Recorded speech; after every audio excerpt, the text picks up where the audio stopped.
yang tanda tangan undangan itu saya juga sudah kebetulan kemarin tugas di luar, sehingga saya tidak pelajari itu. Cuma karena ini saya tahu ya kita Papua ini selalu menjadi bahan sorotan dunia mengenai HAM. Saya langsung jadi ini Pak, kami juga karena ini ada beberapa kegiatan yang full katanya sudah sebelumnya hari. Jadi kalau kami tidak beberapa hari lalu lebih ramai.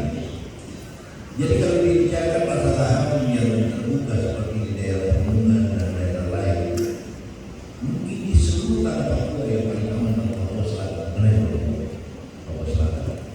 Makanya saya sama Pak juga tulisan ini. Kalau menurut pelanggaran HAM itu kan di Papua ada orang bilang Papua apa? Pelanggaran HAM orang sudah berpikir tentang senjata, tentang apa?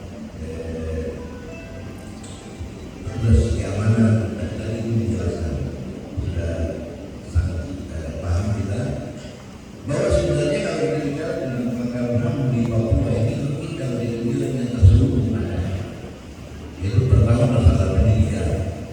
Masalah pendidikan ini memang orang sekarang itu kan daerah urusannya. Tadi itu kita ini sudah di 20 tahun tidak penerimaan guru baru. Jadi di daerah yang sebenarnya komunitas orang masih di Papua itu pendidikan tidak berjalan dengan baik.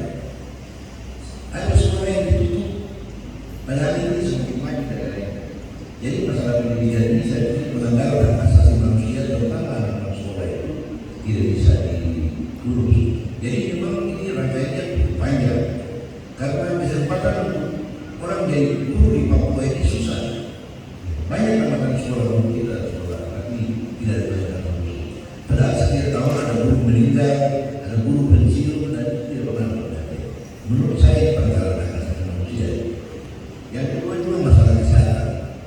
Masalah kesehatan kita punya rumah sakit di sini hanya di Kota Merauke ya, dengan 29 ada 199 kampung dalam 199 kampung satu rumah sakit, dan orang tidak akses juga transportasi susah. Orang yang sakit menurut kami secara kesempatan kita lihat ini orang ini bisa sembuh, bisa sehat. Dokter pernah mengatakan ini sebenarnya kalau kita punya akses kita bisa, tapi itu terabaikan. Akhirnya ibu banyak tingkat dapat untuk ibu meninggal karena melahirkan masih besar. Terus yang masalah yang kita tahu kita dengar memang terjadi kekerasan ini di kita di sini punya hasil Pak. Jadi kami yang dulu di dalam ini semua ada 60 tahun lebih, ada yang sudah 70. Tapi kami lahir di sini Pak. Saya sendiri lahir di sini sudah 60 tahun. Tidak pernah ada masalah kekerasan fisik yang kita lihat dari orang manusia macam-macam itu. Cuma tadi saya bilang di Papua ini khususnya Merauke kan tidak punya tambang, tapi orang ini dari perikanan dan pertanian.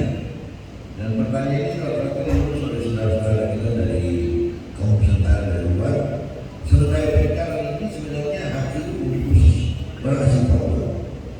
Banyak terjadi masalah juga itu masalah hak ikan mereka, bukan hak ikan, wilayah kekuasaan mereka.